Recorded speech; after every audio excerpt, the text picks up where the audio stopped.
心の準備は整ったか。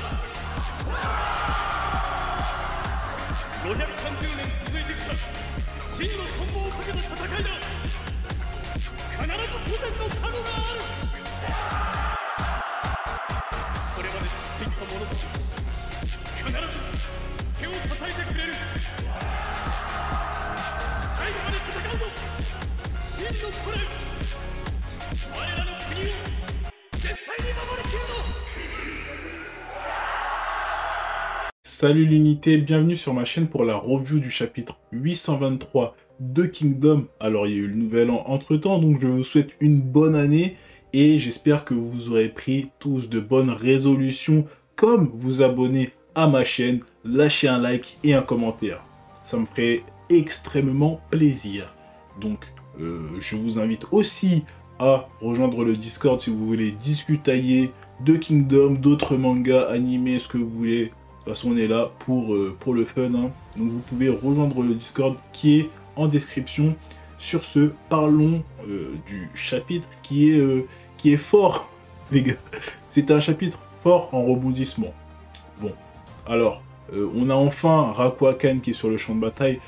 Dans le dernier chapitre, on a eu en fait un petit flashback. Hein. C'était vraiment le point culminant du dernier chapitre. En fait, c'est que maintenant, Rakuakan et Aku, voilà, les deux généraux, premier et second généraux de Han, ils ont une réputation. C'était des prodiges, les gens voulaient les recruter, hein, mais ils étaient sur le mercato, c'était vraiment des pépites, mais ils ont dit non, non, nous, on garde le maillot de l'équipe, on ne veut pas bouger de là. Donc c'est un peu des patriotes, si on comprend bien le principe de pourquoi ils n'ont pas voulu partir, et surtout leur réaction face à l'armée de Qin. Hein. On sent qu'ils aiment leur pays et que voilà, ils veulent pas trop bouger parce qu'ils aiment leur pays. Parce que sinon, s'ils voulaient vraiment s'illustrer à la guerre, ils avaient la possibilité de partir quasiment où ils voulaient et apparemment ils auraient fait des belles choses. Donc ils ont voulu rester malgré ça. Et à cause de ça, malheureusement, ils ont perdu l'expérience qu'ils auraient pu accumuler au fil des batailles et des années par rapport aux autres prodiges de leur génération. Alors, on ne sait pas ils ont quel âge exactement, mais j'ai l'impression que c'est un peu la génération à des tout, peut-être un peu moins, mais voilà, on dirait que c'est ces eaux-là. Ils sont pas spécialement vieux, mais ça se voit qu'ils sont pas jeunes, donc je pense que ça doit être à peu près la même génération, surtout que ça fait... c'était il y a 20 ans qu'ils avaient fait vraiment des exploits, donc voilà, ils doivent avoir un peu l'âge de tout, à peu près. Donc dans ces eaux-là, en tout cas, c'est la même génération de généraux pas vieux, mais pas jeunes, et qui ont prouvé, mais eux, malheureusement, ils ont prouvé il y a longtemps. Donc, sur ce, on a Rakuakan qui arrive sur le champ de bataille. Hein. Donc, la bataille bat son plein, et là, d'un seul coup, on a l'armée, en fait, de tout qui se fait diviser. Donc, on a tout qui est au centre, on a Ryokoku qui est derrière lui, et sur les ailes, on a Kanu et Rukomi. Et en fait, ce qui va se passer, c'est que tous les soldats restants qui ont été, entre guillemets, neutralisés, qui ont été dépassés par les armées de tout et de ses commandants sur les ailes, ils vont réussir à se réorganiser et une nouvelle unité va pouvoir en fait se rallier à eux pour diviser les armées de Qin. Alors là, c'est un peu complexe, entre guillemets, puisque ça veut dire que, pour moi, ça veut dire que c'est une stratégie qui a été préparée à l'avance, parce que je vois pas comment Rakuakan, il peut avoir la main sur des soldats qui sont à je sais pas combien de kilomètres et qui sont en train de se battre en plus. Donc ça veut dire que c'est une stratégie qui a été faite à l'avance, ou qu'ils ont travaillé à l'avance et qu'ils ont l'habitude de faire, parce que sinon c'est quasiment impossible. Et c'est même ça que les commandants de tout commencent à se dire, mais ok, mais en fait, nous on a avancé vers eux, on pensait que c'était nous qui avions en fait la main sur ce qui se passait, mais en fait c'est Rakuakan qui avait la main sur ce qui se passait sur le champ de bataille depuis le début. Donc ce qu'il va faire, c'est qu'il va tout simplement diviser les armées. Donc on aura l'armée de tout, Kanu, Ryokoku et Rukomi qui seront esselés, divisés par en fait des soldats de Han. Donc ils pourront plus faire entre guillemets avancer ensemble correctement, ils vont se faire diviser et se faire un peu batailler dans tous les côtés. Ce qui est évidemment pas bon puisque tout, lui, il est en face de Rakwakan. Ça veut dire que il comptait de base, la stratégie de base c'était on y va tous, grosse vague d'armée, on avance tous sur Rakwakan et on l'écrase. Force brute, voilà. Mais là, du coup, grâce au plan de Rakwakan, il peut plus faire ça. Il peut plus faire ça. Et en fait, c'est là que Ryokoku, il commence, lui, il est derrière. Ça veut dire qu'il peut avoir une vision d'ensemble. Il dit, attends, mais je vais vérifier ça, là, qu'est-ce qui se passe? Il regarde derrière, en hauteur, et en fait, il voit qu'en fait, ça se passe sur toutes les armées. Et c'est là qu'il comprend que, oula, c'est compliqué. Et en plus de ça, il voit, en fait, que Rakwakan, il a encore des réserves. Ça veut dire que il a même pas fait tous ses moves, en fait. Il a pas fait tous ses moves. Et c'est ça qui fait peur. Donc, surtout que Ryokoku, c'est le stratège un peu de l'armée de tout. Donc, lui, il réfléchit beaucoup à ce qui peut arriver, ce qui va se passer. Et rien que cette situation, elle est très, très mauvaise. Nous, on le voit parce que on a toutes les infos. Mais par exemple, on va passer sur le côté de Kanou. Lui, tout ce qu'il voit, c'est... Oula, on était en train d'avancer. Et là, on a des soldats qu'on a déjà dépassés qui se réorganisent. Et en plus qui font un mur pour que on puisse pas rejoindre l'armée de tout. C'est bizarre, tu vois. Lui, il voit que ça. Il peut pas voir ce qui se passe également autour. Il sait pas si les autres armées, elles sont bloquées. Mais lui, le problème avec Kanou, c'est surtout sa force. Parce que, rappelez-vous, on sait que Kanou, c'est le spécialiste des combats brutaux, des attaques brutales. Et là, il voit un mur. Qu'est-ce qu'il fait? On va péter le mur, tout simplement. Hein, on a déjà vu de quoi il est capable, il est bon martialement, et en plus c'est un de ces commandants généraux un peu qui, on sait qu'il peut pas mourir facilement si tu lui envoies pas un Shibasho, quoi. Donc clairement il voit un mur, il dit, il n'y a pas de souci, mais je vais le briser, je suis fort, c'est Han, on les respecte pas trop en plus, on va leur mettre une gifle. Sauf que au moment où il lance sa charge, bam, t'as une autre unité qui arrive et qui les frappe sur le flanc. Donc là, t'as Rakwakan qui a fait un piège, hein, diviser les armées, et si Kin essaie d'attaquer en fait ces murs, bam, ils se prennent une charge sur le côté. Donc c'est double piège. On est sur un double piège, ce qui est excellent. Pour l'instant, c'est excellent. Franchement, les gars, je vais pas vous mentir, hein, la stratégie elle est stylée. La stratégie elle est stylée. Mais je vous jure que si on n'avait pas eu le flashback, comme quoi Rakwakan, Aku là, c'était pas des prodiges avant, franchement la stratégie elle m'aurait fait ni chaud ni froid. Mais j'avoue que j'ai un peu peur parce que on nous a dit que c'était des prodiges. C'est vous hein, ce qu'un flashback ça peut faire. Franchement, j'aurais pas vu le flashback, j'aurais vu ça, j'aurais fait ça va, tranquille, y a rien. Mais là, ça commence à devenir, ça fait un peu peur, Donc en plus de ça, non seulement Kanou, il se prend la charge, t'as Ryokoku, il voit de loin, il dit non, fais pas ça et tout, mais bon, il n'entend pas, donc c'est mort. Kanou, il se prend la charge sur le côté, non seulement son armée, on dirait qu'elle se fait un peu fracasser, et en plus de ça, lui-même, Kanou, il se prend deux lances dans le torse. Donc bon, non, a priori, il est pas mort, hein, mais c'est déjà très très chaud.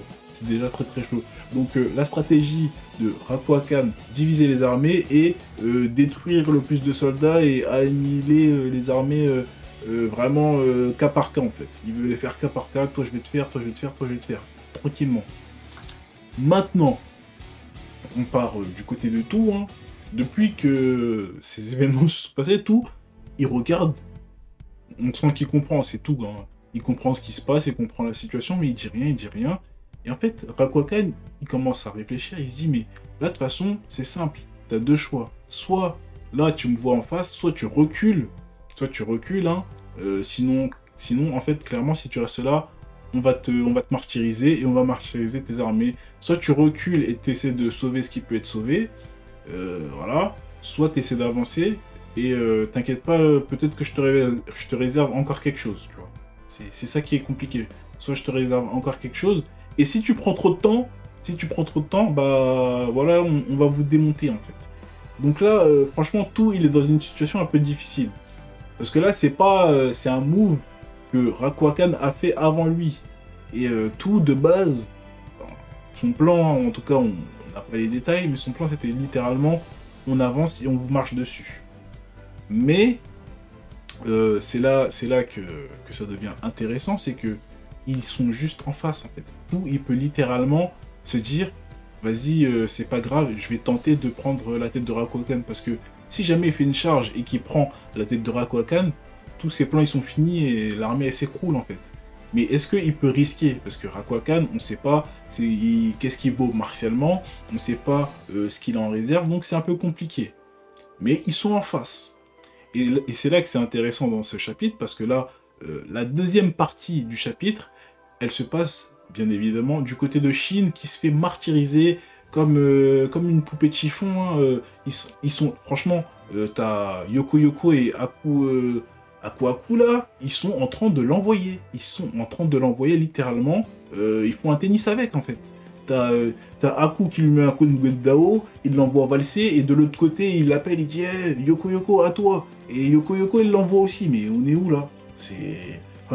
Je veux bien qu'il se fasse, prendre un guet-apens et tout, mais wesh, quand même, Shin, oh, on envoie valser Shin, même s'ils sont deux comme ça, même Aku, on l'a pas, même face à des Gyuyun, tout ça, on n'a pas vu quelqu'un se faire valser comme ça. Quand même, il faut respecter-le, il peut se faire tabasser, mais doucement. Donc, bien évidemment, Shin ne meurt pas, hein, il se fait martyriser, et en fait, ce qui va se passer, c'est que voilà, t'as Yoko Yoko et l'autre général là, ils commencent à se dire mais attends, mais faut qu'on passe vite et tout, ça prend trop de temps, tout ça, vas-y, on va en finir. Et là, ils envoient leurs soldats. Et là, ce qui est intéressant, juste le petit truc que j'ai remarqué, hein, peut-être que j'en fais un peu trop, mais Yoko Yoko, on a vu déjà, on avait vu dans les chapitres précédents qu'il avait, on sent que c'est un guerrier qui a de l'honneur en fait. Quand il a vu que Shin était fort, il a apprécié. Et là maintenant, même en 2v1, on dirait qu'il était pas trop content, et quand ses soldats ils lui ont dit ouais, faut en finir vite, sinon tu vas perdre voilà, tu vas perdre de l'aura et tout, il a fait bon, vas-y, d'accord et tout, et carrément il s'est excusé, il a dit vas-y, je serais obligé de prendre ta tête et de la ramener à Rakuakan, mais voilà, je suis désolé Shin. Voilà, il lui a dit ça. Et c'est là que ça devient intéressant, parce que on dirait que déjà il n'a aucune rancœur par rapport à Kin, ce qui est déjà bien, mais en plus de ça, il a de l'honneur. Et bien sûr, on sait très bien que Shin, il a besoin de guerriers qui ont de l'honneur, donc pourquoi pas, après cette bataille, si il est vivant, il peut être rallié. Ça, c'est un personnage qui peut être rallié. Parce que ce petit dialogue, ça montre que le gars, il est, voilà, il est dans son coin, il veut faire des bons duels, mais il a de l'honneur. Ok, ça c'est fait. On a les soldats de Han qui commencent tous à se jeter sur Shin, mais franchement on voit que les soldats de Shin, ils sont derrière, ils essaient d'arriver pour l'aider, ils sont tués, ils n'arrivent pas à passer, mais du coup là j'ai beaucoup de questions, parce que là ça devient un peu compliqué ce qui se passe. Hein. Il y a des choses que je ne comprends pas, peut-être que je regarde un peu trop les détails, mais il y a quelques chapitres, genre 2, 3, 4 chapitres, on avait Aku qui était en face de Shin, on avait Yoko Yoko qui est arrivé de chez Rakuakan pour frapper le flanc et attaquer Shin, qui n'était pas à ce moment-là, Shin n'était pas tout seul. Et en plus, il n'était pas avec des lambda. Shin, à ce moment-là, il était avec Garo. À ce moment-là, il était avec Garo.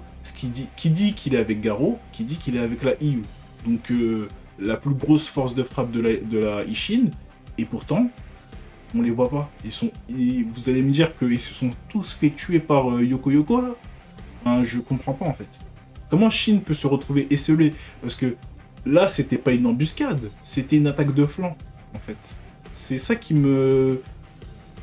Je comprends pas comment il peut être isolé au point de se faire martyriser pendant apparemment un bon moment, parce qu'on a vu qu'il avait plein de traces, qu'il s'était fait bien tabasser. Hein. Ça fait un moment qu'il se fait tabasser. Comment il peut se retrouver esselé?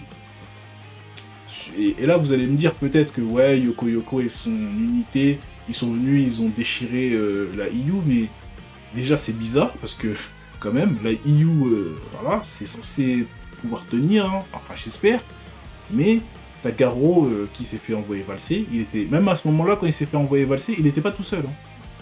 Il n'était pas tout seul, donc ses soldats, ils ont disparu, de une, et de deux, à ce moment-là, t'avais Apoku qui regardait Shin en mode ouais, là on va te faire à deux.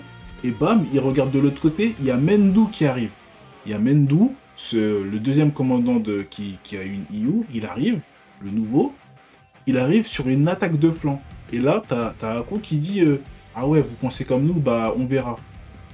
Et là, franchement, c'est peut-être moi qui, les gars, c'est peut-être moi. Mais quand je vois cette lecture, je me dis, on est sur une double attaque de flanc. C'est celui qui va gagner, en fait, le plus rapidement pour pouvoir submerger son adversaire. Est-ce que Shin plus Mendu vont arriver sur Aku en premier et le fracasser? Ou est-ce que Aku et Yoko vont arriver plus vite et fracasser Shin, en fait? Mais là, on a l'impression qu'il se prend une embuscade. Comment il peut se prendre une embuscade alors qu'il n'était pas tout seul et que Aku, lui, se prenait une attaque de flanc? Parce que quand il se prenait l'attaque de flanc, Mendu, il était vraiment juste à côté. Hein. Il était quasiment là. On était sur une situation de tension, en fait, où on se disait, mais qui va arriver en premier? Qui va pouvoir gagner le combat en premier? Et là, d'un coup, Mendu, il est plus là. Bizarre. Et ce qui est encore plus intéressant, entre guillemets, hein, c'est que on avait eu dans le chapitre précédent les commandants de la Ishin, en fait, qui s'étaient ralliés pour aller aider Shin. Donc ça veut dire que là, on est sur une temporalité un peu bizarre, je trouve. Hein. Parce que là, les gars, ça veut dire que on a eu les commandants de Shin qui ont reçu la notification sur leur téléphone en mode oui, Shin est en danger. Ils ont quitté leur poste pour aller aider Shin. Et là, dans ce chapitre, on les voit arriver. Ok, ils arrivent, ils fracassent des petits soldats et tout, et ils sauvent Shin. Et pendant ce temps-là, Mendu est où, en fait? Parce que c'était lui qui était le plus proche de Shin de base. Et en plus de ça, c'est celui qui était le plus proche, et c'est celui qui, en fait, qui devait empêcher l'avancée de Aku pour pas qu'il submerge Shin, parce que, enfin, il peut pas avancer tranquillement puisqu'il se prend une attaque de flanc. Donc, ok. Donc, Mendu, j'ai point d'interrogation, il est où? Et là, bon, là, c'est moi, hein. Kyukai, elle est où? Kyukai, elle est où? Qu'est-ce qu'elle fait? Parce que là, on a du côté de Han, on a 100% sur la tête de Shin, en fait. 100% c'est sur la tête de Shin. Je comprends pas. Comment tu peux... Parce que là, t'as le général adverse qui est littéralement... Il a littéralement quitté son poste de stratégie, de QG et tout, pour faire Shin. Et au QG de Shin, il y a Karyoten qui s'occupe de la stratégie générale, mais en face, t'as Aku vs Shin, les deux généraux, et de l'autre côté, bah t'as quand même Kyukai. Elle fait quoi, Kyukai? Faut la voir un peu, faut lui donner du temps d'écran, elle est punie ou quoi? C'est quoi ça? Elle dort? Enfin là. Ah, les gars, parce que là, on a Kyukai général, on a... Oh, ça y est là, faut y aller là. Là, on peut enclencher, là, on l'a même pas vu depuis. Ça fait trop... On la voit sur une case comme ça, où elle ne fait rien. Faut la voir un peu, qu'est-ce qu'elle fait, est-ce qu'elle fait des tactiques, qu'est-ce qui se passe là? Eh oh! Les gars, je vous rappelais que dans la conquête de Gyu, t'avais Gyuyun, il avait focus Shin, et après, Kyukai, elle avait fait un carnage. Kyukai avait fait un carnage, et Gyuyun, il a dit merde! Je ne savais pas. Oula! Il a fait merde! Je pensais qu'il était tout seul. Et là, tu vas me dire que Kyukai, en mode général, elle n'arrive pas à saboter une armée qui n'a pas de son général pour la... Hein, pour regarder ce qui se passe et tout. Normalement, elle doit se faire plaisir, là. Normalement, elle doit déchirer tout ce qui est... Même sans aller sur le front. Hein. Même sans aller sur le front, elle doit déchirer tout ce qui est en face. Donc, c'est ça ma petite question. Ok. Que fait Kyukai? Que fait Mendu? Et il faut arrêter de Shin esselé au centre de la bataille, là. C'est du... Oh, comment Shin peut être esselé au centre de la bataille alors qu'il n'était pas tout seul et qu'il se prend même pas une embuscade? Attends. Même Aku, quand il se prenait des 3v1 dans les bois par Riboku, là, hein, il n'était pas tout seul, son armée était là. Hein, son armée était là. Et lui, il se retrouve tout seul. Shin se retrouve tout seul au milieu du champ de bataille, et c'est les embuscades au milieu de la bataille. Ok, pourquoi pas. Mais bon, les gars, prochain chapitre, j'espère en fait que les commandants de la Ishin, ils vont pouvoir s'occuper en fait de bloquer. Bon, ça va être compliqué les gars, hein, on va pas se mentir.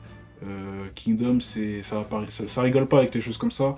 Là, dans les commandants de Shin, il n'y en a aucun qui peut tanker que ce soit Aku ou bien Yoko Yoko. Hein. Il n'y en a aucun qui peut le tanker. La vérité, je vois, franchement, il n'y en a aucun qui peut tanker.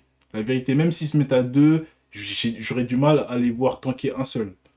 Donc, comment ça va se passer? Est-ce que Shin, il va dire, vas-y, essaie de les retarder? Et là, il y a des soldats lambda qui vont mourir et Shin, il va pouvoir déchirer l'un des deux, pourquoi pas.